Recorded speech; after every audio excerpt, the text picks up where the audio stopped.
બજરંગદાસ બાપાની તપોભૂમિ એટલે કે બગદાણા. ગુરુ પૂર્ણિમાએ બગદાણાના માર્ગો બાપા સીતારામના નાદથી ગુંજી ઉઠશે. ભક્તિભાવ ભર્યા માહોલ વચ્ચે ગુરુ પૂર્ણિમા મહોત્સવની ધામધૂમપૂર્વક ઉજવણી કરવામાં આવશે. આ અવસરે રાજ્ય તેમજ અન્ય રાજ્યના લાખો ભક્તો ગુરુ મહારાજના ચરણોમાં મસ્તક નમાવવા ઉમટી પડશે.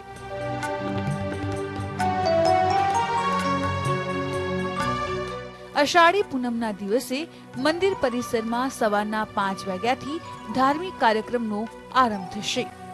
સવારની મંગળા આરતી બાદ 6:30 વાગે ધ્વજા પૂજન અને 7 વાગે ગુરુ મહિમા પૂજન થશે, જેમાં લાખો ભક્તો લાભ લેશે. સવારે 10 વાગે મહાઆરતી બાદ મહાપ્રસાદ વિતરણનો પ્રારંભ થશે, જે મોડી રાત સુધી અવિરત ચાલુ રહેશે. ગુરુ પૂર્ણિમાના દિવસે બાપાના ચરણોમાં શીશ નમાવવા માટે 1 થી 1.5 લાખ જેટલા ભક્તો આવવાના હોય, ત્યારે તેને લઈને ગુરુ આશ્રમ બગદાણા દ્વારા તમામ પ્રકારની તૈયારીઓને આખરી ઓપ આપી દેવામાં આવ્યો છે. આપ મારી પાછળ જોઈ શકો છો તે પ્રમાણે જે ભક્તો આવનાર છે તેમના પ્રસાદ માટે જે લાડુ બનાવવામાં આવનાર છે, લગભગ 1200 મણ કરતાં વધુ લાડુ બનાવવામાં આવશે. તેમજ આ બાજુ તમે જોઈ શકો છો કે જે આ મોટા ટોપ છે તેની અંદર દાળ, શાક અને ભાત બનાવવામાં આવશે. અને આ તમામ તૈયારી 1.5 લાખ જેટલા હરિભક્તોના પ્રસાદ માટેની આ રસોડામાં કરવામાં આવી રહી છે. અહીં આવનારા ભક્તોની તમામ પ્રકારની વ્યવસ્થા માટે અલગ અલગ ગામમાંથી આવેલા સ્વયંસેવક મંડળને કામો સોંપી દેવામાં આવ્યા છે.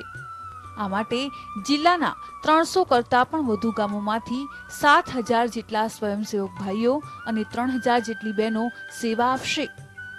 રસોડા વિભાગમાં 5,000 ભાઈઓ અને 3,000 બહેનો આખો દિવસ પોતાની સેવા આપશે, જ્યારે કે ચારે મંદિરોમાં દર્શન વિભાગ, ચા પાણી, ભોજનાલય, સફાઈ વિભાગ, સુરક્ષા સલામતી વિભાગ, પાર્કિંગ વિભાગમાં પણ 2,000 પુરુષ સ્વયંસેવકો દ્વારા સેવા આપવામાં આવશે. તેમજ 750 કરતાં વધારે કેસરી સાફામાં સજ્જ સ્વયંસેવકો સલામતી વિભાગમાં સેવા આપશે, જે પોલીસ કાફલા કરતા વધારે છે. જોકે આ સ્વયંસેવકોને રસોડા વિભાગ, પાર્કિંગ વિભાગ, ઉતારા વિભાગ, મંદિર પરિસર વિભાગ જેવી સેવાઓની ફાળવણી કરી દેવામાં આવી છે. દરેક મહેમાનોને પૂરી સગવડતા મળે એ માટેના દરેક વ્યવસ્થા અહીંયા પૂરી કરવામાં આવી છે. તેમજ અમારા સ્થાનિક ટ્રસ્ટી ભાઈઓ, સ્થાનિક કર્મચારી ભાઈઓ છેલ્લા 1 મહિનાથી આ પ્રસંગને વધારે શોભાવવા માટે સતત મહેનત કરી રહ્યા છે.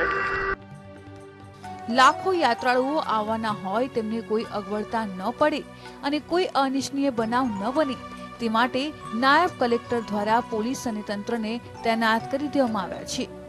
ફાયર ફાઈટર અને 108 એમ્બ્યુલન્સ પણ ખડે પગે રહેશે. આ ઉપરાંત એસટી વિભાગ ભાવનગર દ્વારા 40 કરતાં વધારે બસો ખાસ બગદાણા જવા આવવા માટે ફાળવી દેવામાં આવી છે. સલામતી માટે પોલીસ તંત્ર દ્વારા મહિલા police, traffic police, PSI, home guard જવાન તેમજ 2 વોચ ટાવર ડીવાયએસપીના માર્ગદર્શન હેઠળ રહેશે.